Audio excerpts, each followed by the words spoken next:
Tom Brady's mad. Tom Brady's mad. We're dropping a Moon Man in a few minutes. Moon Man number 8. And Patrick Mahomes set to play during the championship game with an injured ankle. He's getting it looked at, getting it treated, but fully expected to play. We're talking about Mahomes. We're talking about Tom Brady and his potential return and anger surrounding the situation. We're talking about Moon Man number 8. The fantasy football show begins right now, broskies. File on in. Live from the fantasyfootballshow.com studios. It's the Fantasy Football Show. Live! Monday through Friday, 7 p.m. Eastern. Baked in, boys, indeed. And we've got quite a show for you tonight because we're talking Thomas Brady. He's mad. He's angry. People are probing him.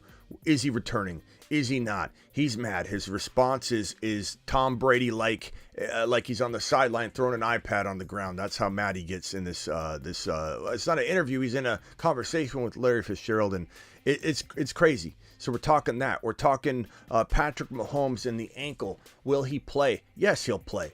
He'll do anything to play. He's not in jeopardy of not playing, but how hampered will he be? We'll talk about that. We've got a Moon Man number 8 to drop. Get ready for that. Moon Man number 8. The Fantasy Football Show is ready to blast off to the moon. I hope you're good and ready for Moon Man number 8. And let's get to it. So real quickly, before we get to Moon Man number 8, I got to save this real quick. We have to discuss Mahomes and Brady real quick. Then we're jumping into Moon Man number 8. First in the building is Blind Larry. Appreciate you, Smooth Criminal. Roger in the house. Abdul, appreciate you being here. Jarrett, AROK, appreciate you. Casey and Peanut Butter, Mitch, appreciate you all being here. Silver Winter, welcome. Mahomes. Here's this report right here. This from Ian Rappaport. The report talks about how Mahomes is undergoing treatment for the ankle, the high ankle sprain, but fully intends to play. He will play. He's not sitting it out. Playing on the ankle probably made it slightly worse than if he sat out immediately. But I don't know that it was to any degree that it's going to make him in jeopardy of missing the game. It couldn't have been a severe high ankle sprain. He wouldn't have been able to walk on it even immediately. I know a lot of people said adrenaline. I've been saying that. I've been saying you get adrenaline, swelling, all that stuff. The adrenaline wears off. The swelling kicks in a injury like an ankle injury, a high ankle injury, usually gets worse the moment you stop playing and it starts swelling up. But this guy went to the locker room, okay? Swelling would have ensued immensely. If it was a severe high ankle sprain, the adrenaline would have wore off. He came back out and he went onto the field and he played. So it's not over excessive amount of adrenaline and lack of swelling yet, because that would have been a factor coming out of the first half. What it is that he had a high ankle sprain, just not a severe high ankle sprain, but it's probably a very medium to severe high ankle sprain that he's willing to hobble around on and potentially make worse every time he goes out there. But it doesn't feel like it's in a jeopardy to getting worse or to turning from a mid ankle or a medium high ankle sprain into a severe high ankle sprain. But one shot to the ankle and he could be out of the game. One huge shot to the ankle and he'll be out. So it's vulnerable. Like, he's vulnerable in the pocket. He's vulnerable moving around, and you bet your bottom dollar these defensive players, these linebackers, these defensive linemen, everybody going after Mahomes will be wrapping him up by the ankles. And so Mahomes has got to watch out. He's got to keep that foot up. He gets tackled, you'll see him raise his foot up and try and keep his foot out of, almost like you fall in a pool of water with a cell phone and you're trying to keep it out of water. He's going to keep that leg up like it can't touch the ground. Watch it. He'll do that. He'll be less mobile in terms of running the ball, also throwing off of his front foot, which is going to be a problem, but he's probably working on that. He's good enough to kind of overcome that in some capacity, but he will be hampered. He won't be fully himself, and that's going to make it a very, very tough battle for the Kansas City Chiefs as they face off against Joe Cigar Smoking Burrow. People are getting burrowed left and right, and people are going to remember it. Get burrowed. So, I expect the Bengals to win, but it will be a hard-fought battle, and Mahomes is an absolute trooper for trying to push through that. So, let's move on to the Tom Brady situation. Tom Brady, let's see here. He's talking. This was on when asked about his potential retirement via Let's Go with Tom Brady, Larry Fitzgerald, and Jim Gray, the little show they do. So this wasn't an interview. It was on the show with Larry Fitzgerald and Jim Gray. Jim Gray asked him essentially, what's your decision? What are you leaning toward? Are you leaning toward retirement? And he said, if I knew what I was going to bleeping do, I would have bleeping done it. And it wasn't like said in a very like joking way. He said it very aggressively. He said it very he was perturbed. He was perturbed.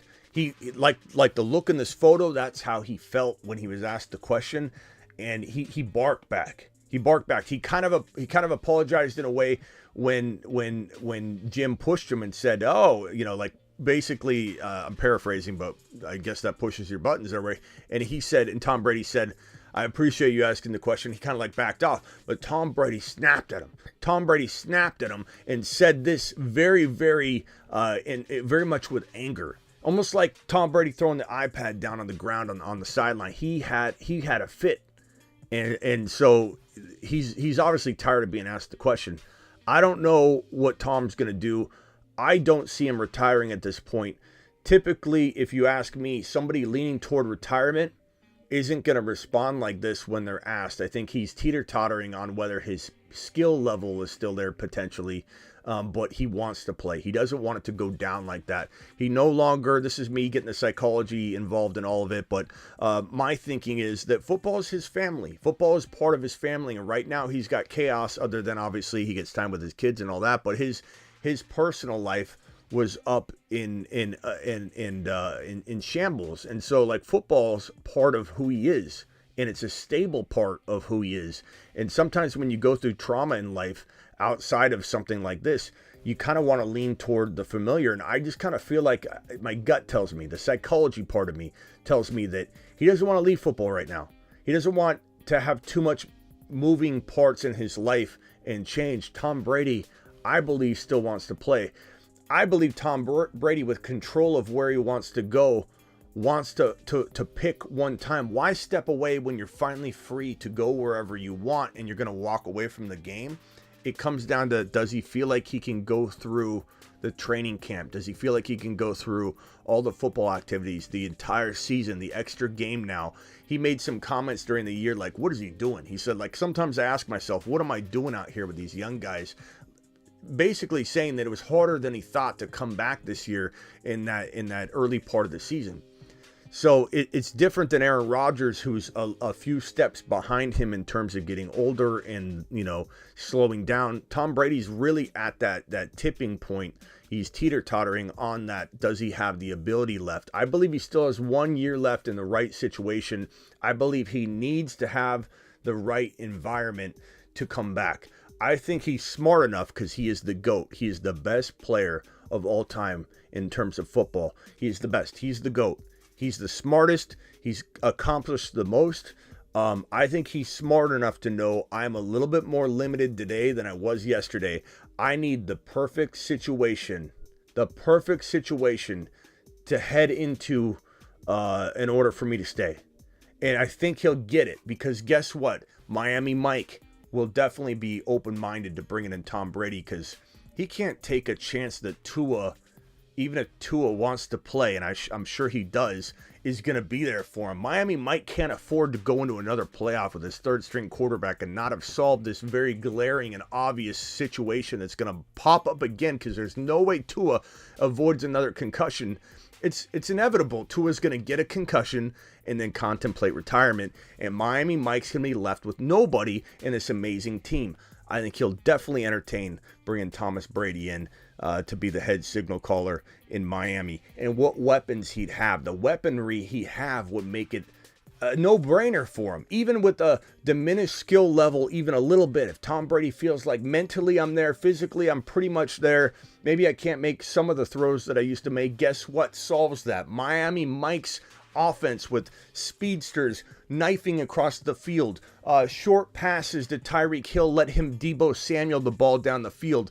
Jalen Waddle streaking down the field. Tom Brady still could throw 50 yards. It's not like he can throw 50 yards every play, but he can still throw down the field. I'm tired of people saying his arm's a noodle at this point. It's not. He still can throw. There's footage of him throwing 50-yard passes. I don't want to hear Tom Brady can't throw 50 yards down the field. Miami Mike would solve his problems. Miami Mike would bridge the gap between his ability to play up here and his ability to play right here. It would definitely be solved. Tom Brady would have no qualms about coming back and playing for Miami. Tom Brady wants to play for the Niners. We know this. He sat there taking pictures. He's wanted to be a Niner since he's a little kid. Practically begged Shanahan to be a Niner back a couple years ago when he said, or Shanahan said, Jimmy G's marginally lesser than Tom Brady. We're going to go ahead and stick with Jimmy G. And Tom Brady wanted to go then. Tom Brady wants to go to San Francisco. If that doesn't work, Tom Brady's going to still want to try. And if Brock Purdy wins a Super Bowl, Brock Purdy's going to stay the starter. If Brock Purdy falls short against the Eagles this coming weekend, I think there's a crack in the door for Tom Brady to pick up the phone and say, hey, why don't you let me come and tutor and mentor Brock Purdy? Well, that's an idea. And I'll win you a Super Bowl in the meantime. And if I don't have it, put me on the bench. Let me come try it with the weapons you have, Kyle Shanahan. And the question is, will Kyle Shanahan be able to, with his ego, accept somebody with the knowledge base that this guy comes to the table with? What would Shanahan do for Brady? That's what I'm saying. I don't know. Ron, welcome back. I don't know what Shanahan, how he would handle with his ego somebody that probably knows more than him about his own offense. I think that's the struggle. That's the rub. That's why I believe Kyle Shanahan didn't want to bring Tom Brady in back when he said Jimmy G was marginally lesser than Tom Brady, and Tom Brady goes and wins a Super Bowl in Tampa Bay. That's kind of what I think Shanahan struggles with. Now, again, for my Niner people in here that are going to be up they're going to be all upset about this. They're going to say, "What? Brock Purdy's the future." Brock Purdy's the future for you, for the team, for Kyle Shanahan if he doesn't falter this weekend against the Eagles. If he falters against the Eagles, there's an open door, a cracked door. You're still going to have a conversation about whether Brock Purdy and Trey Lance together is just better overall for the team than Tom Brady. I'm not saying it's an easy call. I'm saying the door is cracked open for Tom Brady to have an argument and a case to say, guess what? I'm free to go where I want. Marginally lesser. It's unbelievable that Shanahan thought that way. And I kind of think he's maybe lying because he didn't want to bring in a guy that knows more than him. He's got that big of an ego. I think Niner fans would be nuts not to want Brock Purdy to pause. You don't have to send Brock Purdy away. Does anybody in here honestly, truly believe that Brock Purdy, you couldn't hit the pause button on a season where he wasn't the starter? He wasn't supposed to start. You're not doing any irreparable damage taking him out of the lineup when he was coming in as a filler. And you know the old you can't lose your job due to injury. He came in, he did what he had to do. If he doesn't win a Super Bowl, you're telling me you can't hit the pause button on Brock Purdy, bring in Tom Brady, have a probably better chance of winning a Super Bowl? You do. Brock Purdy is in development right now. And if you could give him Tom Brady, that would only help him. Hitting pause on Brock Purdy with Tom Brady being the reason, with Tom Brady being the mentor, think of the things Brock Purdy would learn from Tom Brady.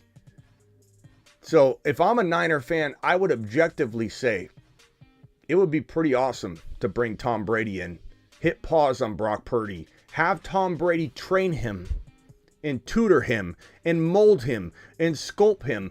And they have a similar kind of story, like a lot of you have said in the comments before, a very similar story in that Tom Brady was a nothing. He was overlooked by everybody. Everybody but the New England Patriots. They brought him in. He wasn't supposed to be the starter. He was the backup. Injury happened. He walked into the lineup. The rest is history. Brock Purdy was Mr. Irrelevant, even more irrelevant than Tom Brady in the NFL draft. And he comes in due to injury, walks his team to a potential Super Bowl, win. And maybe he wins it, maybe he doesn't. Hitting pause, bringing Brady in, I would do it. I would 100% do it. If I was in charge in San Francisco, I 100% would bring Brady in. And Brady wants nothing more than to play in San Francisco. Nothing more. He's wanted it since he was a little kid. But if he can't get it, I think Miami's the next stop. If he can't get it, maybe the Raiders, maybe the Jets. And if not, he probably retires. He's only going to go to a place he feels supported enough to bridge the gap between what's here and what's here. Can he do it all? Can he bridge the gap? Can he make it to where there's no drop off? So we'll see. We'll see. So that's that. Now it's time for Moon Man. Number 8. Numero ocho. You've all kind of seen this one coming. Moon Man, number 8. Get ready. Get your spacesuits on. I give you the more obvious of all of the Moon Men. Number 8. Why? What makes a Moon Man? What makes a Moon Man? Value. I'm not just putting my top 8 players on the board. And granted, we're going to probably go 15, 20 Moon Men deep this year. I'd say about 15. I don't want to go too much more than 15, 16. I want it to mean something. I want to not have the entire National Football League on the Moon Man screen to where it doesn't have a lot of pop. But I imagine we're going to get into the 14, 15 range. Maybe if we send a couple guys to the Mars list, they don't need to be on the Moon Man list. I don't know. I'll figure it out. But what makes a Moon Man? Value. Value. Where you get them, what they can do for the cost of entry, the doubt that people have. Moon Man, number 8. The first returning Moon Man in the history of the Moon Man list. This is his second year. Not returning because he's not good or he's getting a second try. Returning because he's a monster. Yes, this is the captain of the Moon Man list. This is the veteran of the Moon Man list. This is, I give you, the Moon Man. Breece Hall. Dropping loads in outer space.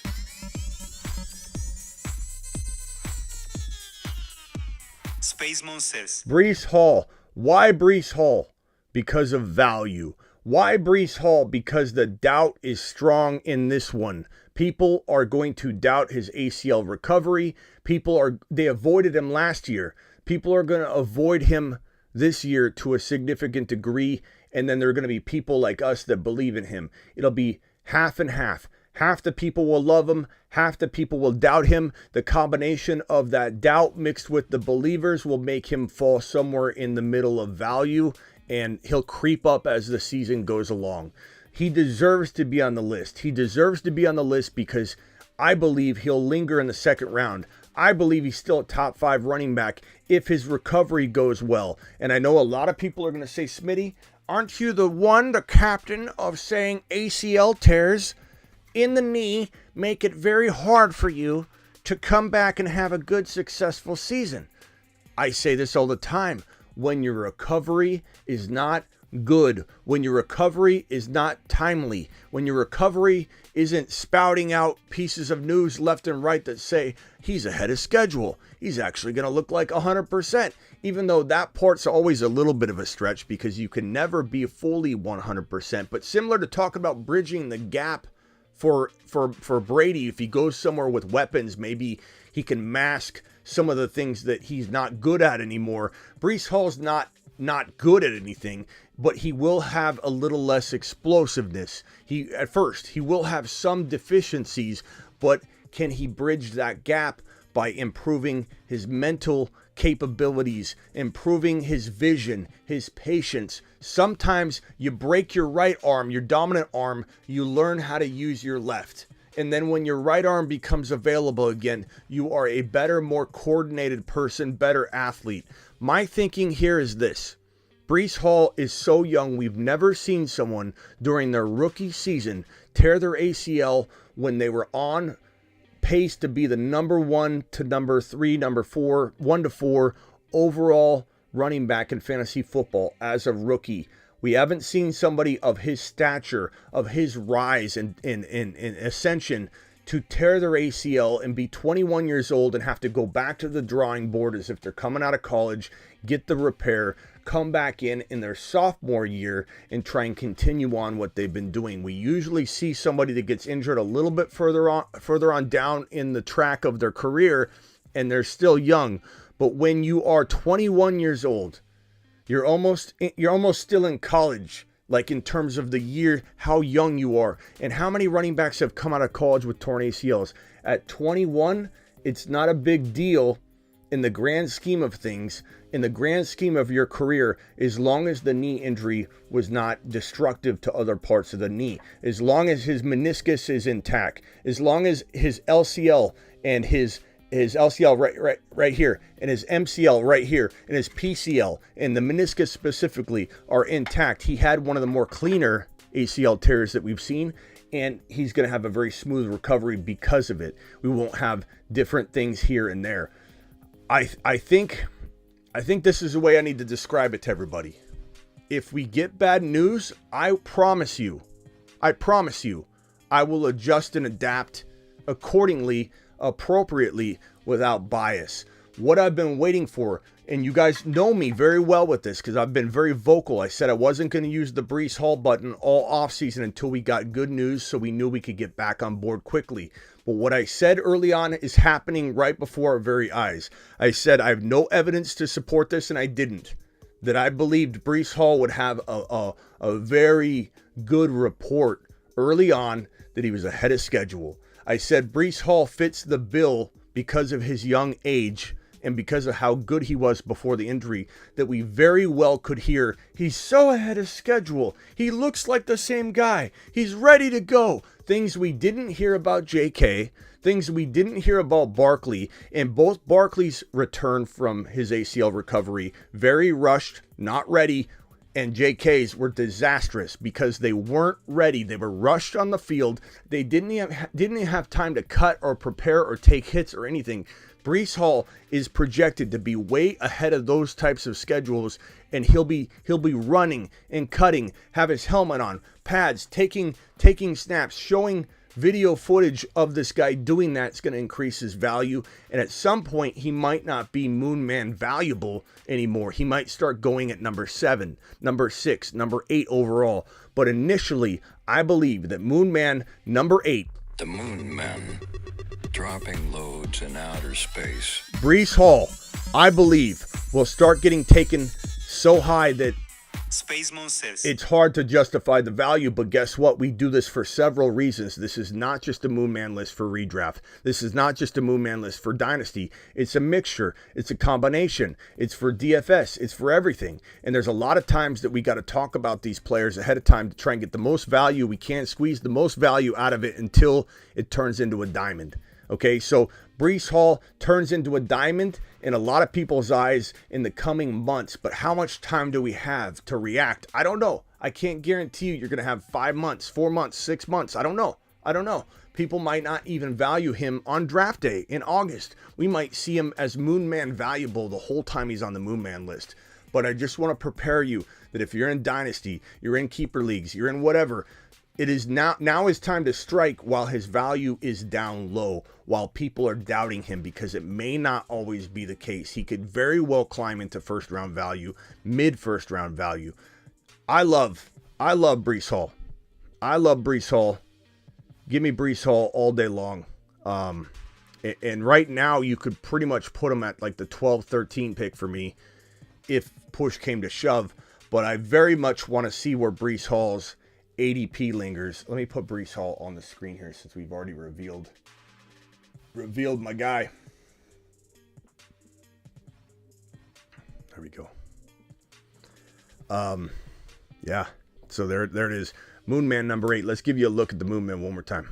The Moon Men, dropping loads in outer space. Bijan Robinson, Garrett Wilson, Chris Olave, Gibbs, Charbonnet, Space Monsters. Christian Watson, the 2023 Miami Dolphin quarterback, and Breece Hall. These are your Moon Men so far. There are 8 of them. They're absolutely magnificent. This list makes me just chuckle with joy at the amount of leagues we're going to win due to the values on this board. They feel like an amazing group. This is a powerful group. This is a group I'm going to see a lot of teams basing on some of these guys on the same team, and I just think there's going to be a lot of explosions going on. Remember, the Moon Men is about value. It's about value. And so we have to make sure we are getting value at every turn. Let's put Moon Man above here. Moon Man number 8, Breece Hall. Anybody want to chime in? Smitty, will anyone over the age of 23 make the Moon Man list this year? I don't know. I'm not sure. Yeah, I imagine there might be 1 or 2. There's something to be said about that, though. I realize I'm doing it, but it is initially not a factor. It's how I make decisions. It's how I gravitate toward the younger player that has less likelihood of injury, even though Breece Hall suffered an ACL tear. But he's young. That was not something that anybody could have predicted. It was a freak injury. It wasn't like an injury he put upon himself. He got hit, and it wasn't even like he planted and he's prone to tearing ACLs or anything like that, or having knee issues. I believe Breece Hall comes back bigger, stronger than ever. I don't know that it happens out the gate, but I do believe Brady, if he goes to Miami, he certainly won Ron, because here's my Brady and A-Rod and Lamar list in order of preference for me and logic. I don't know that this is exactly how it will play out, or if even one of these guys ends up on one of these 3 teams, but Miami's the number 1 spot, and Lamar is the number 1 fit for it, because he gives Miami Mike that running ability that he loves so much. And I believe that Lamar would be an amazing fit in Miami. And the doubt I have for Lamar would vanish because of Miami Mike's offense. Look what Tua did, the Tua glasses. We made fun of Tua all offseason long. And I don't think we were wrong to say that he didn't have top 5 to 6 quarterback talent. Where I went wrong was that it's an elevation of value, an inflated value that you can't take away from the player, because situation and player are hand in hand. And the fact that Lamar struggles with this, struggles with that, runs too much, he's still going to have, injury risk. Having that Miami Dolphin arsenal of weaponry mixed with Miami Mike's skill set, mind, aggressiveness, scheme, would turn Lamar into a top. He would dance in the 3 to 5 range all year. Like, I would still rank him below the big 4. But Fields and Lamar, you probably put Lamar ahead of Fields. You put Lamar ahead of Fields, Lamar would be locked into QB5. He could dance and flirt with all the big 4 all year long. Who knows where Lamar could finish? I wouldn't put it past Lamar in Miami with Miami Mike's system and scheme and aggressiveness and the weapons. I wouldn't put it past Lamar to finish in the top 4, but it would be inflated. It would be fabricated if you want to use that word, but it would be reality. Perception is reality, end result is reality in fantasy football. Doesn't matter. Doesn't matter if Lamar is being vaulted up, lifted up, inflated, whatever the case may be, by Miami Mike in the offense. That's why the Moon Man list is so important when we talk about this quarterback spot. The Moon Men, dropping loads in outer space. What I'm trying to say is that even a Lamar, Space Monsters, an Aaron Rodgers, a Tom Brady caliber player landing in this Miami Dolphins silhouette here on the bottom right of the Moonman list. Brady, Lamar, Aaron Rodgers, any one of the three, and maybe a couple other players, any one of them vaults into the top 3 to 5 QB conversation every single week because of Miami Mike, because of Tyreek Hill and Waddle, because of the system, because of what we saw, a mediocre Tua. How did he do? He was so much better than anybody anticipated. And part of me wondered if Miami Mike would be able to have that effect, but I didn't like Tua enough. I didn't believe Miami Mike would do it. Now, Tua goes somewhere else. Let's say Tua got traded or cut or what, he's going to be the backup there if he decides to play. But let's say Tua went somewhere else. Let's just say he did. He requested a trade because they brought in Tom Brady and Miami Mike's like, I owe you. I'll trade you. He would fail. He would fail pretty much anywhere else he went unless he landed in an amazing environment that had similar effect, which there are a couple scenarios I can think of.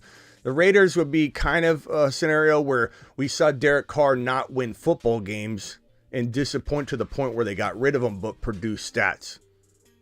You know what I'm saying? So like Tua in Las Vegas would produce enough. I wouldn't be worried so much about Devontae Adams' numbers because we know Tua in that kind of environment can prop up his stats. Kind of think of Winston as an example. Does anybody think Winston's a top 10 quarterback? Absolutely not. Is Winston amazing for Olave if he stayed healthy? Guaranteed would play 17 games. That's the problem, is we don't know that Winston will. Winston as a starting quarterback in New Orleans is scary because he could be out in week 4. But if you could guarantee me Winston would play 17 games, I want Winston throwing to Olave almost over any quarterback in the National Football League. And I don't even like Winston. But Winston knows how to deliver the football downfield over and over and over. And Olave led the NFL in air yards with Winston under center. So that's kind of my point here, is Miami Mike is so good. You put a good quarterback in there, they're top 3 to 5 all year long, bouncing in and out with the big boys. So that's why the Moonman list is so important. And even though we can't capitalize or strike necessarily on the player yet, we can capitalize on getting Tyreek Hill early. We can capitalize on getting Jalen Waddle early before a QB lands in place for Miami Mike. Because I think we'll be celebrating the Miami Mike quarterback acquisition situation at some point this year. And we're going to be like, we knew it was coming. We knew it was coming. What's up with Purdy? Or what's this question here? What's up with Trey Lance if Purdy goes into a Super Bowl win? I think he requests a trade. I don't know if Shanahan will give it to him. Shanahan's all business. Not that he makes all the right calls, but he's all business, and I don't think he's going to grant something out of, I owe you this or I owe you that. If they get the value they want, they'll trade him, but it's going to require 2 first-round picks, and I don't know what team's going to pay 2 first-round picks for a quarterback that hasn't proven anything yet, whether we like him or not. So if Purdy wins a Super Bowl, he's the de facto starter, and for good reason, right? If he falters really badly against the Eagles, what have you done for me lately kicks in more than, oh, look what he did all year long. That's the nature of human beings. I'm not saying it's right or wrong. I'm not saying I agree with it. I think what Purdy showed, poise in the pocket, quick feet, ability to not just move out of the pocket, but navigate in the pocket, stand in there long enough to find an open wide receiver and make a throw. If I was to say anything about Purdy, I would say, why is George Kittle amazing right now when George Kittle was non-existent for the last year and a half? Brock Purdy.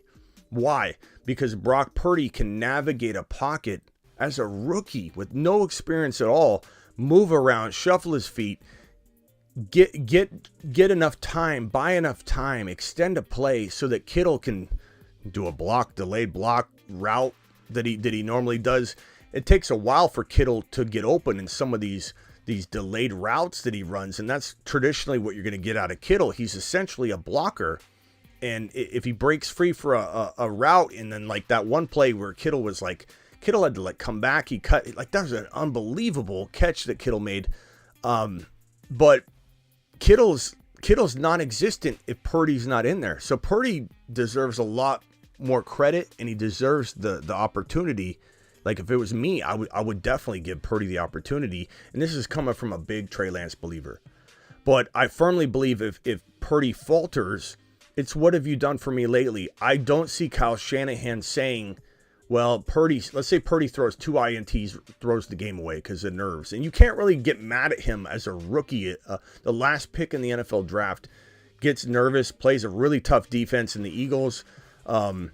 In a big game with a big spotlight, he showed a lot of nerves last week. And so understandably, he could potentially do the same thing, right? So if Purdy goes out there and craps the bed during the Eagle game, it's going to be, what have you done for me lately? He'll have a nice advantage, but who knows? Who knows what happens? Who knows? That's when the door opens, cracked open for Tom Brady. And Tom Brady's going to slip in and say, hey, Kyle, give me a shot. Give me a shot. This is my boyhood dream. I'm at the tail end of my career. This is the only accomplishment I want left, to win a Super Bowl with the 49ers. I bet you Tom Brady gets a fair crack at arguing his case. And, we'll see. We'll see. But it's a good question. A good question. Ty Lee says, Smitty, what's up, Ty? We're just waiting. Pins and needles. Dial in, Ty Lee. Tell me what you got. Call into the show. Call into the show.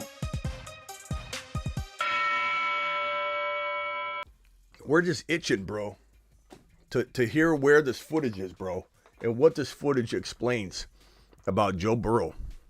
We're just waiting. I'm more of an under the radar type of man. You are, bro. You're flying so far under the radar with this Joe Burrow news that you got. We're petrified Peters, every single one of us. We got 91 petrified Peters in here, and you, Ty Lee. The rest of us are scared to death of this unusual film that you have that's going to expose Joe Burrow's game to the point where he falls, and he falls hardcore.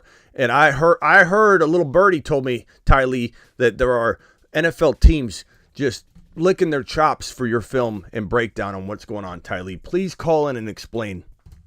We would love to know. I'm scared to see if Ty Lee's Burrow film, it will cause regression. Joe Cool is the video with Alvin Kamara. That would be crazy if Ty Lee's footage was the Alvin Kamara video, and it's the only footage that pans to the left and Joe Burrow sitting there with Alvin Kamara in the video. Oh, we would all be like, Ty Lee is real. Ty Lee is real. The only problem with that is Joe Burrow's the nicest guy in the entire National Football League. You know what I'm saying? Ty Lee, I have video footage of you duping footage of Joe Burrow's game being exposed. That would be crazy if Ty Lee's video was Joe Burrow in the Alvin Kamara video partaking in said situation. Oh my God.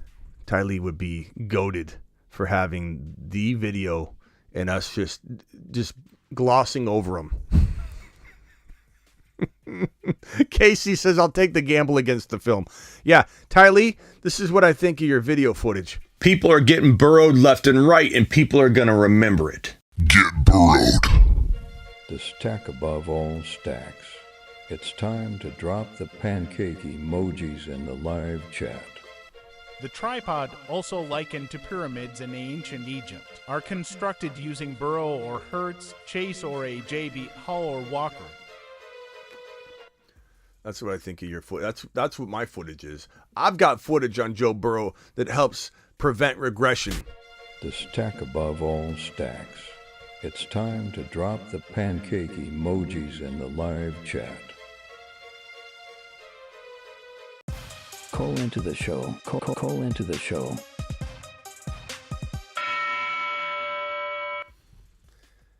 Anyway, how do you guys like Moon Man number 8? I know he's a regular from the past. I know he's a returning Moon Man, and the excitement might not be as great. But how you guys liking Moon Man number 8, number ocho? Are you guys feeling it? The Moon Men, dropping loads in outer space. Breece Hall is very warranted given the value. Space Moses. Given the value that he possesses right now from his injured and overlooked situation. Zach Evans and Tank Bigsby.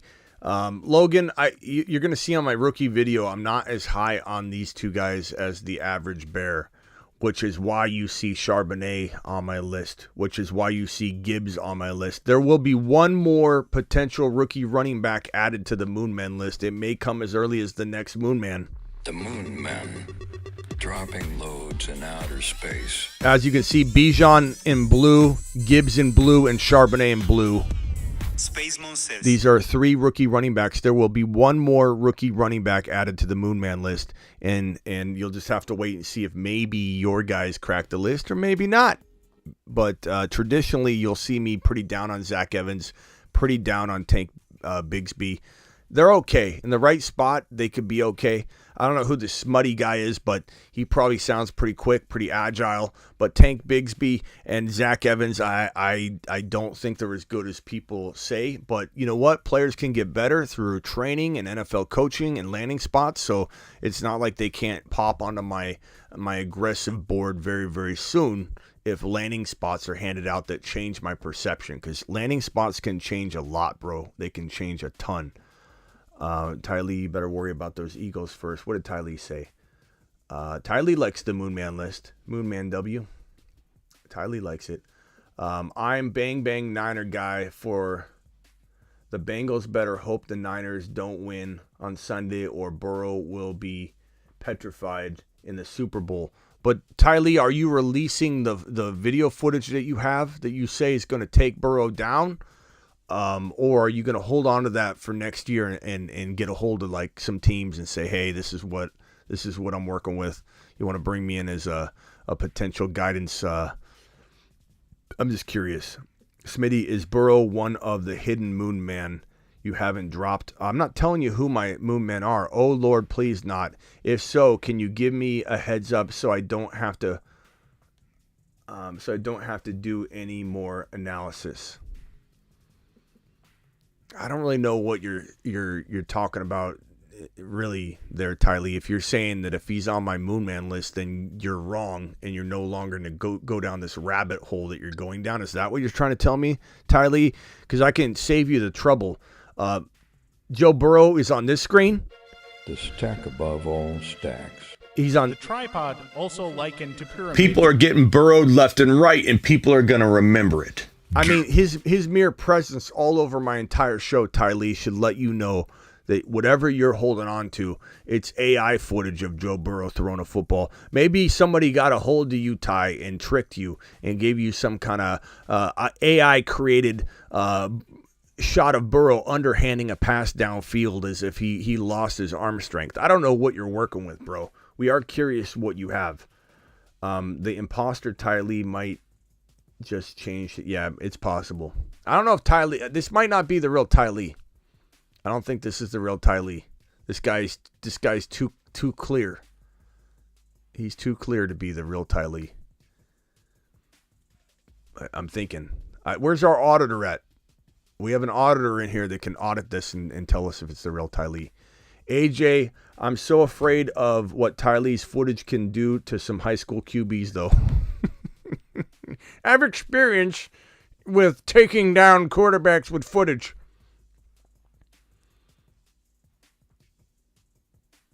Okay, Burrow is the next Brady. Yeah, I mean, this is already in motion. Like, he's baby Brady. We don't know if he'll ever surpass Brady. No one will probably surpass Brady in the number of rings that he has, but this is the closest thing to Brady in the making. How far he gets along that track is to be determined. No one's pretending he will get to those heights exactly. But Joseph Cigar Smoking Burrow is on his way to his first ring, and I believe he wins multiple. I believe he wins 3 or 4 at least in his next, 15 years of football.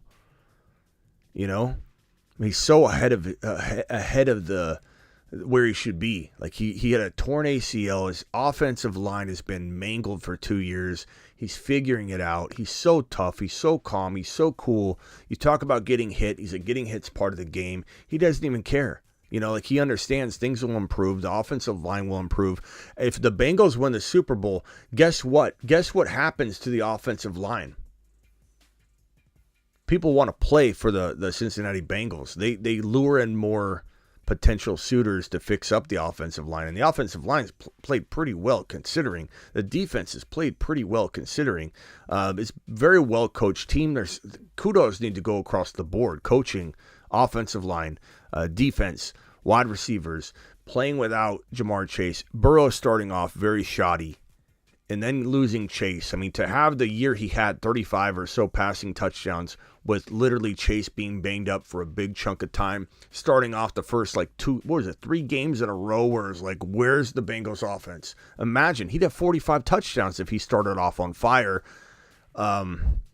They're improving things, and imagine if they replace Mixon and they have the foresight to do that now walking into the draft. They don't wait until it's too late. Imagine if they replace Mixon in the NFL draft with a running back like Charbonnet, with a running back like the next Moon Man that I announce that is an RB rookie, or a Gibbs, or, obviously, to move up and try and get a Bijan would be unbelievable. If the Bengals, the Eagles, the Buffalo Bills get Bijan or Charbonnet or Gibbs, it's going to be a whole new level of production coming out of that offense that's already electric and potent. And the crazy part is the Bengals, the Bills, and the Eagles, arguably, and you could even say the Chiefs, even though McKinnon's done really well, he's 31 years old, you could say that the 4 best offenses are quarterbacks, the gunslingers, right? Mahomes, the Chiefs, Burrow, the Bengals, Josh Allen, the Bills, Hurts, the Eagles. The 4 best quarterbacks, gunslingers in the NFL, don't have an electric elite running back. You give Burrow a Gibbs or a Charbonnet or a Bijan, or you give Josh Allen that, or you give Mahomes that, or you give Hurts or like I said, Burrow. Imagine what the offense does and how they produce going forward. Imagine Bijan in any one of those situations. Imagine Charbonnet or Gibbs in any one of those situations. Mixon still in his prime? I don't think so, Golf. I appreciate your opinion, but I disagree. Mixon has been abused for several years, awaiting this Bengal team to arrive. He's been there grinding it out. 8-man fronts. Clearly shows signs of decline this year. He slowed down massively. Staying healthy is going to be hard for him moving forward. 27 is the new 30 essentially. So this is his last year if he has the ability to stay healthy. I agree there's that possibility. But Mixon's faced so much abuse waiting for this offensive. Like, remember when Todd Gurley had a real rough year? He had a good year, then he had a really rough year, and he was facing 8-man front after 8-man front. And the next year he struggled bad because he got worn down. He had to recover, and he came back and was absolutely electric. Mixon's faced a lot of that abuse where he literally had no room to run. Stack boxes, completely smashed to pieces. He's slowing down. You can see it. And 26 is not young for an RB. Breece Hall's 21. Like 4 to 5 years shelf life, and then it's worry time. Could people defy logic? Derrick Henry did. Alvin Kamara, Austin Eckler, at 28 years old, will he be able to defy logic? It's possible, but I'm going to bet against it. I'm going to walk around the Alvin Kamara conversation, draft somebody different, and then I'll scoop up, Alvin Kamara at very good value and trade him, but I'm not drafting him high. And that's just the way I play my game. And it doesn't mean that I'm going to be always right. I was wrong about Derrick Henry this year. I fully admit that. But I'll play the odds game on the 28-year-old running back all day long, because 28 is it's such a tough thing to do. Mixon inefficient like the AFC Zeke, says Peanut Butter. I think that if they get a Gibbs, whoa, imagine Joe Burrow throwing the ball, dump offs to Gibbs. Gibbs could get 800 yards rushing. You don't even have to abuse the heck out of him on the ground between the tackles. Give him 700 or 800 yards rushing and give him 900 receiving and double-digit touchdowns and 65, 70 receptions. Gibbs would be a beast in that offense. He'd also allow Jamar Chase to see less double coverage. If Jamar or Higgins ever went out, T. Higgins and Jamar, when they go down, Burrow does have lesser stats and struggle a little bit because the offensive line isn't the best yet. They'll work on that throughout the offseason, especially if they win a Super Bowl. Again, they're going to lure in more people that want to play with and for the Bengals. So it's like that'll improve. But if you could give Joe Burrow a potential 60, 70 reception running back, imagine what that would do to safeguard Joe Burrow's stats if, let's say, Chase sat out or Higgins sat out. Because right now, Higgins or Chase go down for a couple weeks. You'll see Jamar Chase slow down, Joe Burrow's stats kind of come to a not a crawl, but they kind of fold in, bro. He can't do the same things because the defensive coverage is even tougher for him. The sacks come rolling in. The offensive line collapses more when they can't stretch the field. When Jamar Chase is not on the field, it's an entirely different defensive setup, that they face. It's an entirely different aggressiveness that comes at them, an entirely different everything. Like it's if you took away Diggs, Josh Allen's going to struggle a lot more. You take away Debo, Brock Purdy struggles a lot more. You take away A.J. Brown, Jalen Hurts is going to struggle a lot more. So it's understandable that Joe Burrow struggled a little more when Jamar Chase was out of the lineup. But imagine if they had a Gibbs there to help kind of solidify that there are three options to throw to. And, one misses a game or two or whatever, Joe Burrow's still going to be able to just slice up the field. I'm really excited. If I was in charge of the Bengals, the Eagles, the Bills, the Chiefs, I'm bringing in Bijan, Charbonnet, or Gibbs, or maybe my fourth rookie running back that I have not announced yet that will be on the Moon Man list. The Moon Men, dropping loads in outer space.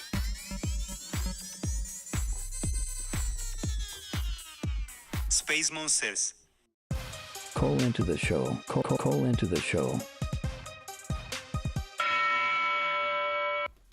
Mixon, not terrible, but definitely slowing down. I agree with that. I don't think he's terrible, but I think remember the way that I worded it is if they could be preemptive with it and not let it kind of fall apart in front of them and then wait till the next draft. I think being preemptive more so is what I mean. Being preemptive and grabbing Gibbs or Charbonnet or the rookie running back that I'm going to talk about here in the next couple Moon Man, or, obviously if they were to trade up for Bijan, which would be expensive, doing that preemptively would be an amazing GM and scouting move, offensive move. And I just rather see them do it, especially with this draft class, because this draft class specifically is the elite draft class for the RBs, and you want to plan ahead, especially when everything else is kind of firing off really, really well for the Cincinnati Bengals. Sure, work on the offensive line. And your boy Rick is hilarious with this. Your boy Rick's, this Niner avatar, this loaded with Niner logos. How many Niner logos do you need in your avatar, bro? 1, 2, 3, 4, 5, 6, 7, 8, 9, 10, 11, 12, 13. Do you like the Niners? I'm going to guess you do, your boy. Your boy Rick says Bijan's going to the Niners, Smitty. I told you. How? How, you boy? How you going to get that done, bro? How are you going to get that done? You got Christian McCaffrey there, and you're going to trade up? How are you going to trade up into the top 12 pick? I don't even understand it. Ben, you're live on the Fantasy Football Show. Brady, how's it going, my boy? I'm going, bro. What's up with you? Good. I wanted to get your opinion on this trade I made in Dynasty. Okay, hit me with it. All right, so I saw that video you posted earlier, and I got real scared about that Burrow footage, so I traded him for a third-round pick. I hope you didn't. It was an early third round, though. Sure you did. I disown you. You know I'm playing. Yeah. What do you where do you rank Burrow? Is he QB number 1 for you next year?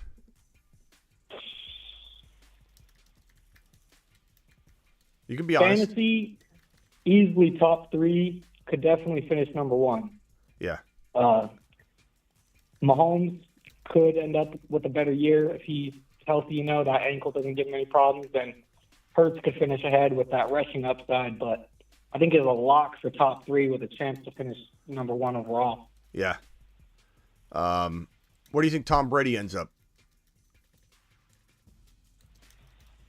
I think he will, if he doesn't get signed by Miami or the Jets, I don't know if he'll want to play, because I think he wants to play somewhere where he thinks that he can make a difference. Yeah, I think he's got to play. Like I said earlier, he's got to play in a location that can bridge the gap that is kind of evolving with his talent and his mind. You know, he's going to be there here, but we don't know if his arm strength and all the things, you know, not just arm strength, but to keep up through camp.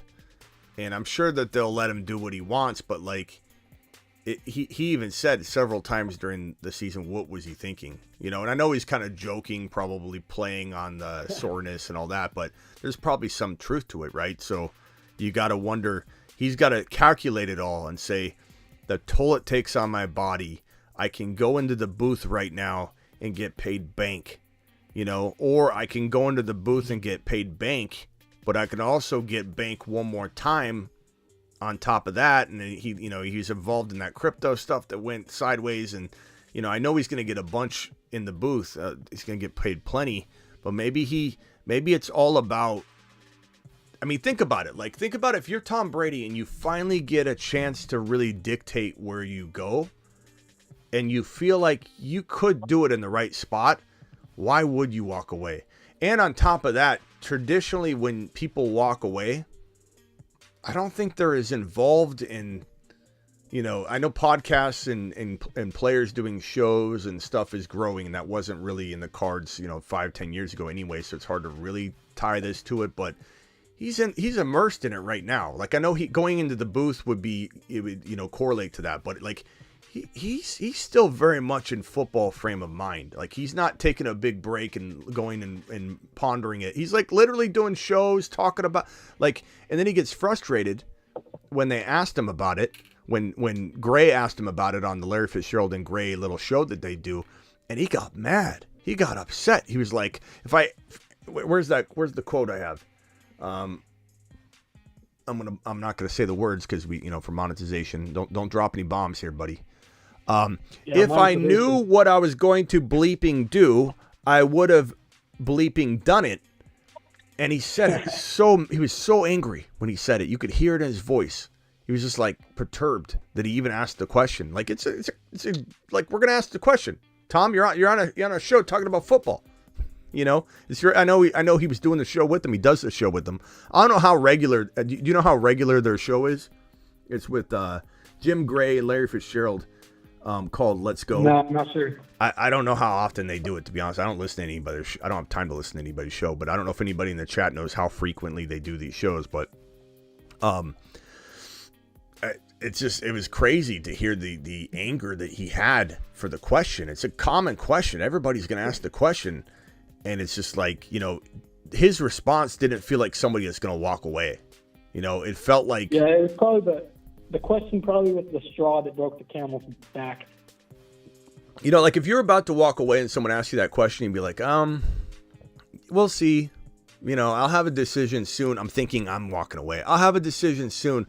To be that guarded about it, he's like worried about where would he go? Like where can I go to bridge the gap between talent and my mind? Where can I go to make this work so I can do it one more time? I want to go to the Niners, but Brock Purdy's doing great right now. He's probably rooting against Brock Purdy. This guy's probably the biggest Brock Purdy hater right now because he wants to go to the Niners. I bet you anything that's why he's so upset. He's thinking this guy better fail, or when I make the call, they're not going to want me. That's all he wants to do is play with the Niners. He wants to win a Super Bowl with the Niners more than anything. And why would you walk away if you finally got a chance to decide where you can go? And Miami would be crazy to turn him away, Miami Mike. The Raiders would be crazy to turn him away. The Jets would be absolutely ridiculously dumb to turn him away. Unless they're getting Lamar or A-Rod. You know, if any one of these scenarios. I know Brady's got that history with McDaniels and with the Raiders, but I don't know if I could see him playing for that organization the way I feel like he knows he left a bad taste in the fans' mouth and his own mouth the way they finished the season 8-10. I think he just I know he wants to get to another Super Bowl, win another Super Bowl, but I think if he could just win another playoff game, he'll have had a successful enough season to retire at 46, 47. He can, go to Miami and win a playoff game, maybe 2 playoff games. They don't want to play with him. I don't agree with that at all. I don't appreciate your opinion, and that's awesome. But I think the Raiders want. Not Brady. you. I'm reading the comment here. Okay. He says that they don't want to play with him. Like I highly doubt that. I highly doubt that. Maybe he's thought of as being a difficult guy, like on the field, maybe especially as he's getting, older or something. Maybe he's more set in his ways about stuff or something. But I guarantee you that you're a Raider and you just lost Derek Carr and you don't know who your signal caller is going to be. You're drooling over the idea of Tom Brady coming to your town. If you're a Miami Dolphin, you're Tyreek Hill and you're Jalen Waddle, you're dreaming and drooling over the idea of Tom Brady coming in to gunsling for you. There's no way that the majority consensus of players in the NFL don't want to play with Tom Brady. I appreciate you, but I 1,000% disagree. If Brady goes to Miami, Tyreek Hill and Waddle's ADPs are going to go through the roof. Why do you think this is here? The Moon Man. Oh, I know. Moon Man number 7, baby. Yeah, Moon Man number 7's there for more than just the quarterback position. Moon Man number 7 is all about the wide receiver values and how they're down right now. We need to act. We need to go get Hill and Waddle as fast as we can before Moon Man. Like and I'm not saying like in Dynasty, tough to say where I draft Hill in a Dynasty startup. Tough to say where but like Waddle especially, but even in like keeper formats, but even in a Dynasty format, Waddle or Hill is going to have a little bit lesser value because he's getting older anyway. You mix in and couple in the fact there's no real answer at quarterback. I bet you Hill is extremely cheap, a lot cheaper than he should be in Dynasty. So this definitely applies across the board no matter what the format is. And Moon Man number 7 is fully like an inverse Moon Man. It's like, hey, attention, everybody's not expecting this Miami Dolphins situation to get resolved, but I believe Miami Mike is too smart to not attack it the way he's attacked everything. What's Miami Mike done the moment he stepped into that Miami Dolphin head coaching role? Aggressiveness. Go get Tyreek Hill. Trade for... Yeah, you think he's going to be like, okay, you're sitting in a meeting, you're Miami Mike. It's like, so Tua might be okay? We don't know. Okay, so we'll just go in and do it again. We'll go in and do it again. You have a question? I want to get your opinion on something here. Yeah, go ahead. Vamp mentioned that Brady fills seats, and that kind of got me thinking. With all this controversy over Dak Prescott, I don't know the details on his contract or if they're able to move on from him or what they're planning to do. But what do you think about Tom Brady in Dallas? His contract is awful, bro. It's awful. I'll pull it up and put it on. $40 million a year, right? Bro, it's awful. They don't have a shot at getting out of it until 2025. Okay, let me put it on screen here. This is almost as bad as Russ Wilson's situation. So I'll put it on screen here and show you the dead cap money. But they'd have to trade Dak Prescott. Not that there wouldn't be suitors. Dak Prescott's contract, if you look at 2023, which is highlighted, and you go all the way to column cap hit, and especially dead cap hit. His dead cap hit is $89 million. $89 million. That's almost the whole cap. His 2024 cap hits $39 million. His salary's $29 million next year, or in 2024. His salary in 2023 is $31 million. He's got a 13.2 signing bonus in both years. He's got a roster bonus of $5 million in 2024 if he makes the roster. Now I don't. Some of the restructured 4.9 million. His cap hit's 52. So if they cut him today, his cap hit would be $49,130,000. His dead cap would be $89 million. So he's basically celebrating with Russell Wilson and Allen Robinson right now. Yeah. So you literally have to trade him. And what team is going to take him at that contract? Maybe a couple teams would. Like, you think about think about this. Like, Dak is not a top 5 quarterback, but if you're a QB needy team, Dak looks pretty good to you regardless. You're like, okay, he's a top 10 quarterback. How often can you get a top 10 quarterback? Not very often. But that contract is hard to maneuver. Very hard to believe that a lot of teams are going to be like, yeah, give it to me, especially coming off the loss. And everyone's so disappointed in Dak right now. Like, this is not the time to trade him. His value's at an all-time low. This is like a stock plummeting and then trying to sell the stock. You know, it's like, there could be some crazy owner out there thinking it's the perfect buy low opportunity. Yeah. But I mean, not that his contract is any lower. Vamp says, "Don't rub it in, Smitty." No, yeah, I don't know. Too soon. Yeah, that's a bad. I mean, it's a bad contract. Russell Wilson's contract. Let's look up Russell Wilson's contract. Let's see how much worse this is. Russell Wilson contract. I mean, he's back to Washington. Yeah. Back to the Jets. Who? Travis was saying Dak to the Jets or Dak to Washington. Those could be two teams that would pay out for a quarterback. Could pay out for a quarterback. Yeah. I don't know that they feel the way that everybody's portraying in Dallas about Dak, like at an organizational level. So Russell Wilson's dead cap, if you look, let me see if I can get my circle on here. Hold on. Let me bring this on screen here. Where's my red circle when I need it? Where's my red circle? Hold on. I don't have it here. Let me do this. So my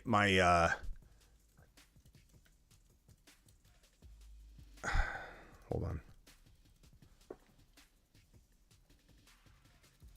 Okay.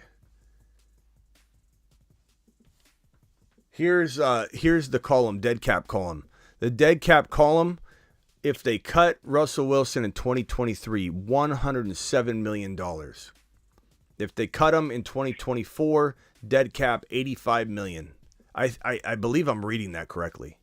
If anybody thinks I'm reading this wrong, it's there's some confusion here. But 2025 is dead cap is $49 million. Potential out in 2026, 4-year, $161 million, $31 million dead cap. So this is the potential out after 2025. You can read. I'm putting this on the screen here. After 2025, so entering 2026, the team has a potential out, 4-year, $161 million, 31.2 dead cap. Yeah, now we know why he was over there on the sideline nodding his head like it was no big deal. That's 1, 2, 3 years. I mean, you got to bring in Sean Payton or you're dead in the water. Like, and I don't even know. I don't even know if yeah, he's not. I don't think Sean Payton is looking at this situation, licking his chops, going, "Oh, Denver's a great spot." Like, Denver went from an amazing spot to being just like a disaster, of a situation. That's crappy. Mr. Unlimited's he's got unlimited cash flow till 2026. But yeah. Yeah, Mr. Unlimited, very limited. Very, very. It makes, yeah, and it sucks for Javonte. Like, I love Javonte so much, but the one thing you guys will learn about me if you're new to my channel, or if you're not, you still don't really know, is I move on, adjust and adapt very, very well, in my opinion. Do I hang on to some things? Maybe every human being does. We all have bias involved, but I think a lot of people misrepresent my digging my heels in for just plain belief. Like if I say like I love Joe Burrow, Burrow's the best court, like I may get amped up and I may go a little overboard here or there. I'm a human being, but there's rhyme and reason behind it. I'm very good at adjusting and adapting. And if I'm sticking to something that seems like I'm sticking my heels down and it's probably because I still believe it. It's not that I'm just blind to it. I'm trying to double down or something like that. So the perfect case of that is Breece Hall, Moon Man, right here. The Moon Men, dropping loads in outer space. Moon Man number 8, Breece Hall, but Javante's not on here, nor do I feel like Javante's a lock to land on it because of what I've said for the Breece Hall explanation as to why he's on the Moon Man list is you need to have proof of recovery, of quality, fast, speedy recovery. And his ACL injury was a little bit more severe. We aren't hearing he's way ahead of schedule like we're hearing for Breece Hall. Breece Hall was a rookie, 21 years old, essentially the same as a lot of rookies tearing their ACL coming into the NFL. He just feels the closest to that you could possibly be. You know, it's almost like he's a college running back. It still feels like he didn't play a full season. So he's so young. His situation's amazing. His talent's there. This may, like I give my example of you break your arm, your right arm and your dominant arm, you learn to use your left. When your right arm's healthy and ready to go, you're better because of it. I have a funny feeling, unlike some other ACL situations, his youth being a big component in this could end up making him better, stronger, faster at the end of the day. And his deficiencies he has his first year back, because he 100% will have deficiencies from it, they'll be able to be masked. He can mask them by the fact that he's going to learn to be smarter, his vision, his patience, pick his holes, figure out how to become a better pass catcher. Like all these things, hopefully he seems hungry. And the situation, I hope, becomes better. I hope they upgrade the quarterback spot. I think any intelligent person, and you hear a lot of people come in and run their mouth about the Jets being the Jets. Any intelligent person can see that the Jets are a quarterback away from being an elite football team, a quarterback away from turning Garrett Wilson and Elijah Moore, or whoever, even if they move on from Elijah Moore, Garrett Wilson, Breece Hall, that defense, they're a quarterback away from this team being a potential Bengal team that came out of nowhere like your boy Smitty said they would a year ago when they made their first Super Bowl appearance. Now they're on their way to make their second. I feel very much like the Jets are on the same exact track. They have the blueprint that the Bengals had. They just need the signal caller. Yeah, I feel like I think we talked about that one already. In my lifetime, I've only been following football for maybe 10 years now, but I can never remember a team being so complete on both sides of the ball and missing one player. Yeah. And that's why I believe firmly that the Jets are in strong position to get one of these three monsters here. Trading for Trey Lance could be a possibility. I don't know that he feels even remotely close to these guys because he's still very much an unknown. He's injured. You know, like I'm just saying there's other options potentially. You know, I don't, you know, maybe one of the maybe they trade up and they get, you know, Bryce Young or Stroud or whatever.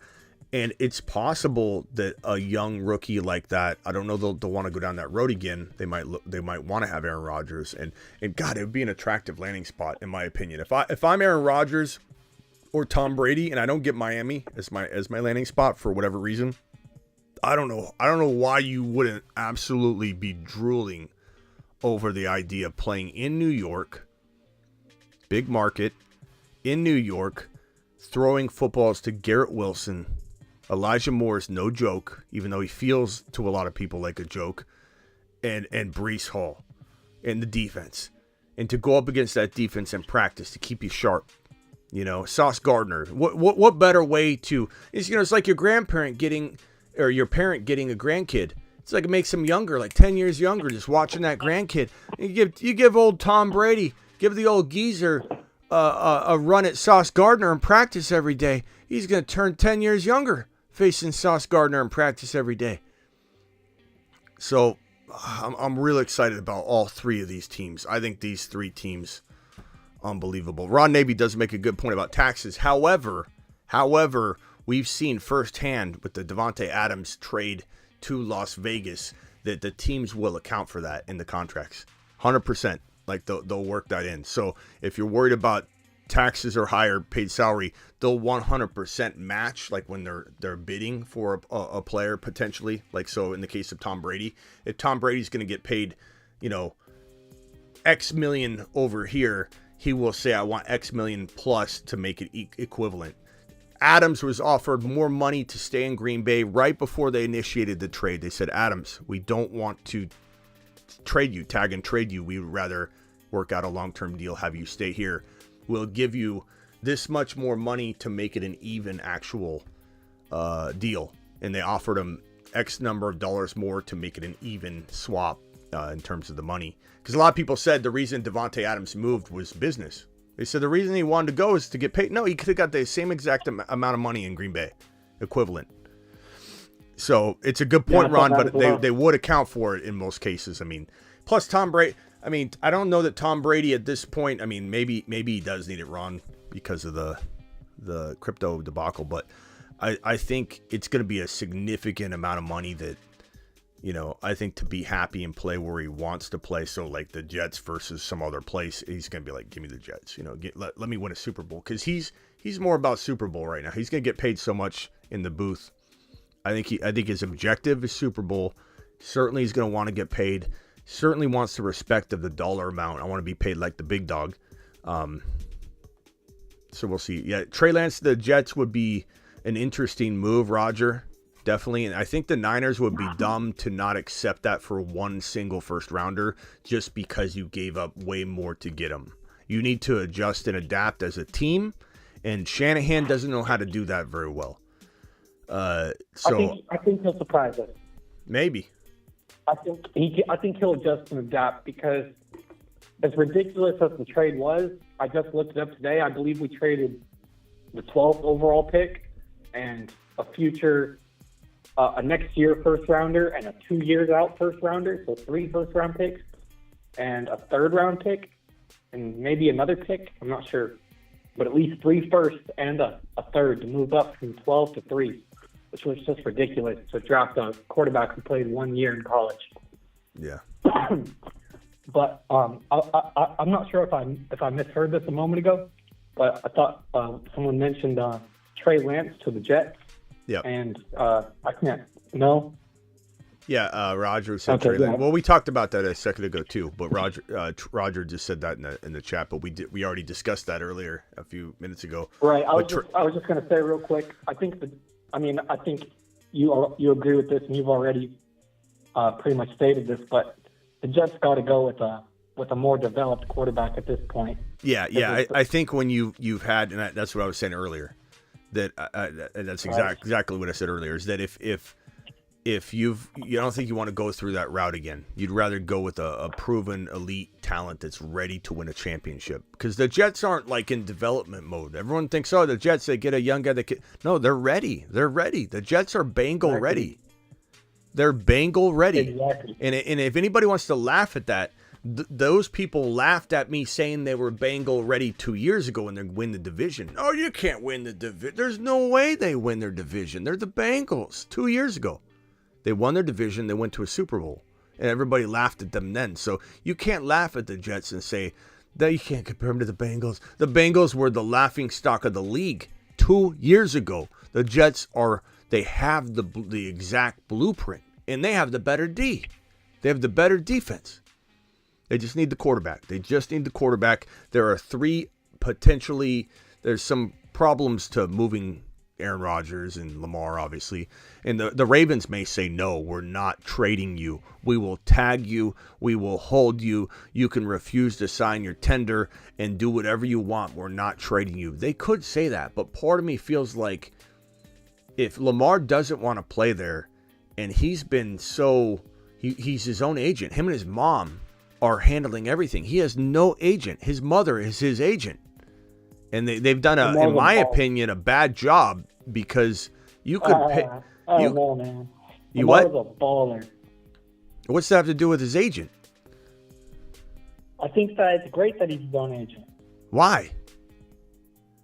Because I think he's doing a great job.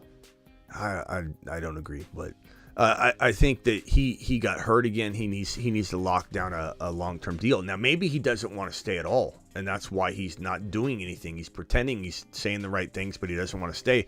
Who knows?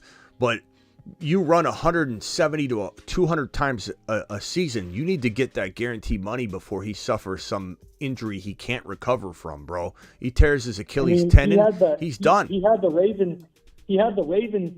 I forget exactly what their record was, but they were winning the AFC North. Doesn't matter. 3 years in a row. 2 years in a row he's got injured. This is 3 years in a row that he hasn't delivered. And so he looks a little less attractive this year than he did last year. So who knows if a team's going to give him what he wants. Ultimately, he's going to get the bag. He probably will, but to say that it's because he doesn't have an agent, bro, no. It's going to be really hard for him to navigate this tag and trade without an agent. My prediction is he gets an agent. My prediction is he gets an agent, bro. He gets an agent because I'm just glad that. How is he going to navigate a sign and trade, bro? How is he going to navigate a sign and trade? On top of that, it's just you could factor in the percentage that the agent's going to get into the contract. The Ravens would have gladly. I can almost tell you that I feel 90% certain that they would have said yes to this. If you would have said, "Hey, Baltimore, Lamar's penny pinching here." Like he wants to keep every last cent. Will you up the contract enough to account for an agent's percentage? Not to mention, agent could come in with whatever he wants as far as the percent. You know what I mean? Like, there's no way the Ravens would have liked to have settled it. They would have been glad to figure that out. And instead, Lamar's trying to handle it himself. Lamar doesn't want to play for them. I think Lamar is ready to go somewhere else. But that's Baltimore has repeatedly set Lamar up to fail. His only weapon this season was a tight end. That's why I've said he wants. That's why I said he wants to leave.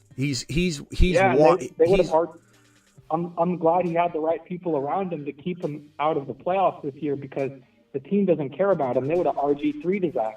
Okay, but excuse me if that's watch the Ben. You're almost out of here.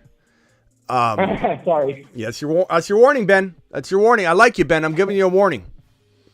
The monetization goes away on the video like that. I don't know why YouTube's doing that. Are we allowed to say the age? No, you're not allowed to say anything. No? Okay. You're not allowed to even talk. What about? You can't just don't say anything that's borderline, Ben. Let's just keep it safe. You know, you gotta say poo poo, say poo poo, bro. Okay, but I was gonna ask if we could say like the synonym for darn, and then the place you go that's the opposite of heaven. Those are my questions. I don't know. Just let's just play it safe for your boy Spady, okay? For the monetization of the video. All right. But what I was trying to say is, I as I've been saying all offseason, I don't think Lamar returns. That's why I have him up here. But to say that him being his own agent and his mom handling it is the reason why it's going to happen, no, bro. He needs an agent to navigate these rough waters of a a franchise tag sign and trade. This is a complicated situation. This is like going into an ER. He needs an agent that cares about him. Yes, he does. He does. But Ben, it's hard to know. Ben, who navigating. cares about you and who doesn't. I know, but Ben, you can ask around. There's NFL players that could tell you, hey, my agent's amazing. This guy's trying to walk into an ER and perform his own surgery. There's no logic to having his mother, call up and give a team the runaround. And my son, you make sure my son gets a good breakfast in the morning when every single morning I want my son. You think his mom is handling, like his mom's not handling this the way an agent would that's paid a professional. Like, come on. Lamar wants out. I've said that for a year and a half. He wants out. They traded away Hollywood Brown. His only wide receiver, he finally started developing rapport with, because he takes forever to develop rapport with a wide receiver. Finally develops rapport with him. They trade him away. He fails. Who do you think he blames that he's failed 3 years in a row? He blames the Ravens. I know you were saying that earlier too, but that's what I've been saying for a year and a half. He doesn't want to stay. He wants to go elsewhere. Yeah. And I think he's going to be difficult. Maybe his mom is the right person for this job. You know, my mom, Mrs. Smitty, she returned a year-old piece of meat to the grocery store one time when I was a young kid. I watched my mom walk up to the manager and return a year-old piece of meat that she bought and said it tasted funny. And the manager said, well, ma'am, this piece is a year old. She ignored him. Went on a rant. Maybe that's why I rant and rave. My mom went on a rant. I watched my mom. I was about 8, 9 years old, watching my mom rant, ignoring every single thing he said. He said, ma'am, that's what happens when it just tastes funny. When you eat it, it doesn't have the right texture. Look at it. It's been mangled, tasted. My mom put it back in a bag. It was sitting there. She's having this man taste food she had in her mouth. Or try and taste food that she had in her mouth. He's like, ma'am, I don't want to taste it. He's like, you had a year-old piece of meat, ma'am. She ignored him. She said, this thing just doesn't have the right, it has a weird taste. He finally gave up. He said, I don't care anymore. Here's your money. Take your money. Get out of my store. Absolutely wore him down to a little nub. Maybe that's what Lamar's mom's going to do when they're talking about franchise tagging him. Maybe this is what the doctor ordered. Maybe I'm completely wrong, and his mom is the right person for the job. I don't know. I don't know. His mom with that, man. Get your mom in there. Let her take care of this. Maybe she's ideal. Maybe maybe Lamar's so smart. He knows my mom's gonna wear them down to a little nub, and they're just gonna send me off. They're just gonna get rid of me. Like Smitty's mom just wanted to get her out of the store. They just wanted to get this crazy woman out of the store that was trying to return a year-old piece of meat.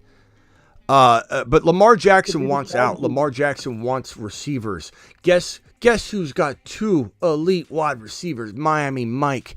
Guess who's got an arsenal and an offense that's completely electric, moving parts everywhere. Not just Lamar having to run. He's got Tyreek, Waddle, a running game. Everybody wants to run. Maybe he doesn't want to run all the time. He wants to prove he's a pocket passer. He's been trying to prove, I'm not a running quarterback, even though we know he is. I'm not a running quarterback. I'm a pocket passer. People tried to convert him to a wide receiver. He's really been out of shape out of that. It's built into him. He's been out of shape, been out of shape over this. You're not a pocket passer his entire career. He wants wide receivers. He wants to prove he's a pocket passer. He's going to prove he's a pocket passer in Miami because my mom, returning year-old pieces of meat, would be a pocket passer and a top 5 to 6 NFL quarterback if my mom was inserted into that lineup, bro. Lamar's going to be that way, and he wants to prove it. What better way than going to Miami? Yeah, Miami. Lamar would be electric in Miami. More electric than Brady. But I do believe Brady, if Brady went to Miami, I believe it would vault Waddle and Hill's ADP more, right, than Lamar. But I do think Lamar will be electric there. We're therapy for Smitty. You are hard. All the traumatic stories Smitty has grown up.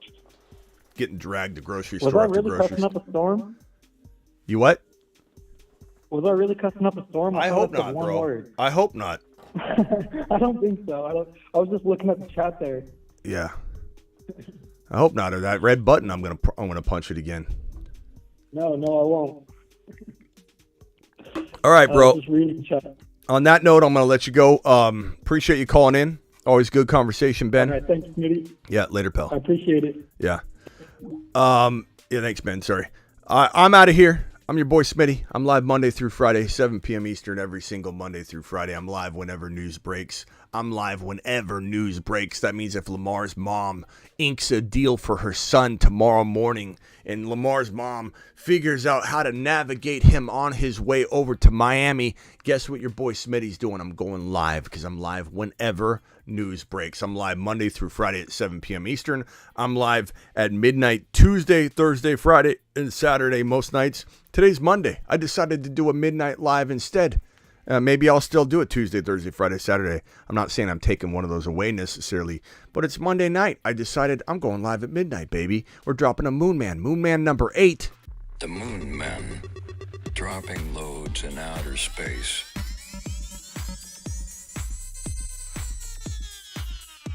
Space Monsters. Space Monsters. Whoops. Space Monsters indeed. I'm out of here. Appreciate you. I'm hitting all the wrong buttons. I'll see you all tomorrow. I'll probably be live. I think the top 10 running back part 3 videos dropping tomorrow. There's no way I'm going to get it out in enough time tonight. It's already 2 a.m. Eastern. So I will see you all tomorrow. Top 10 running backs part 3. Running back 6, 7, 8, 9, 10 drop tomorrow. Get ready for it. I'll see you later. Thank you. I don't know how to say your name. Fio. We'll call you Fio. Appreciate you, Fio. Thanks for coming in. Appreciate your opinion, too. Just because we disagree, bro. Bring it. Bring it strong. Bring your opinion. I don't care if you say, Smitty, I disagree. Always be respectful. You're respectful. You can have any opinion you want, but come in with it, Fio. Anytime you have a different opinion, bring it strong, bro. I love it. I'm glad to have you here. Casey, see you later. Roger, see you later. Mitch, appreciate you. Mama Smitty to the moon. We'll interview her sometime. For those of you that don't know, my mom is actually on this show. I have a sitcom. I'm sure many of you have seen it. It's called The Intern, the Fantasy Football Intern. It's on my main channel. For anybody that hasn't watched it, you need to go watch it. But my mom stars in it. My mom's in it. My mom's in the intern show. So if you go to the main YouTube homepage on my channel and you scroll down, you'll see 4 episodes of the Fantasy Football Intern. It's a sitcom that I produced. Episode 5 is still being produced. It's like The Office meets The League meets something that gets canceled. You know, that's that bad, but that good. It's so bad it's good. It's so amazing. It's a great show. I have so much fun filming it.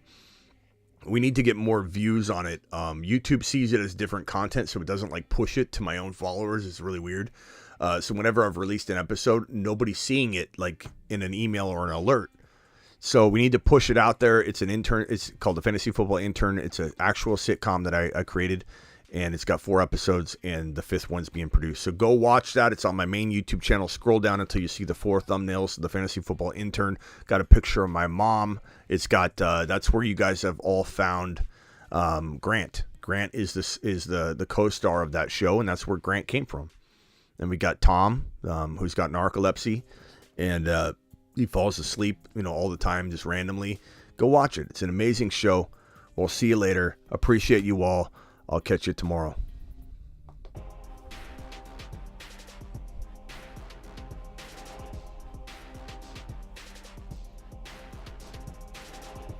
Oh, Double A, are you still here?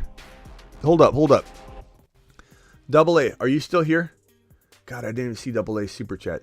The Joe Burrow ha ha ha from Smitty Jr. needs to be on a sound clip. Awesome. Double A, I hope you're still here, bro. I just saw this. Thank you for your super chat, bro. Thank you so much. Hopefully Double A is still here. I did not mean to gloss over that. Thank you, my guy. You are the man. And get on over, guys, to thefantasyfootballshow.com. Get your rankings, bold predictions, trade calculators. The mock drafts tool is almost ready and updated. One-on-one text device, thefantasyfootballshow.com. And don't forget all my social media handles. Almost every show is on Spotify as well, which is a phenomenal way to watch it. Spotify video show. It's not like we're an audio podcast on Spotify. We're an audio podcast on Apple Podcasts and Stitcher and all those different platforms. But on Spotify, we are one of the only fantasy football daily video shows. So go check me out on Spotify. Give me a review if you could. We've got the Dynasty YouTube channel, which is you can always find it on my main YouTube if you click the channels tab. It has all my YouTube channels there. The Fantasy Football Show, youtube.com/The Fantasy Football Show, youtube.com/Dynasty Fantasy Football, The Fantasy Football on IG, The Fantasy Football on TikTok, and on Twitter, I'm Smitty1com, kind of like Smitty1.com, Smitty1com, but this is where you'll see me majority of the time.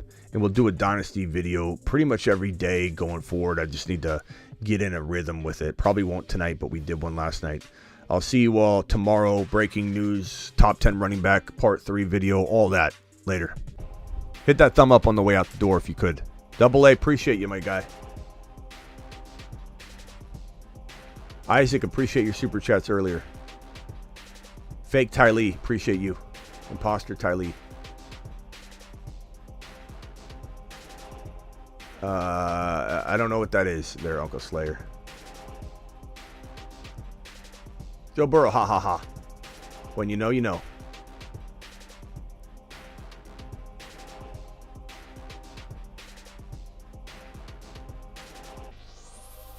Later, Travis. Later, Eric Powell. Later, Roger. Later, Hot Prime. Later, Ron Navy. Later, Alex. Later, Travis. Ben, appreciate you. Mitch, later. Casey. Vampy. Vampy usually dips out near before the end of the show. Vampy.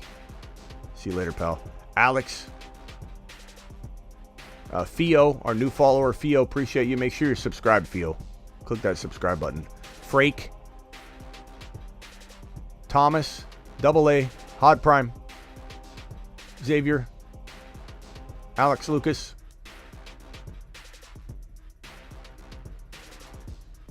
First in the building tonight was, let me scroll all the way up. Blind Larry, Smooth Criminal. Abdul.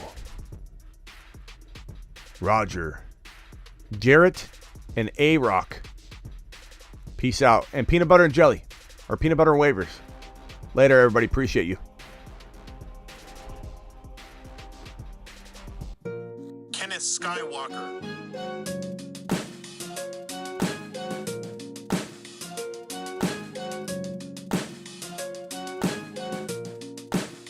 Kenneth Lightsaber Swinging Skywalker.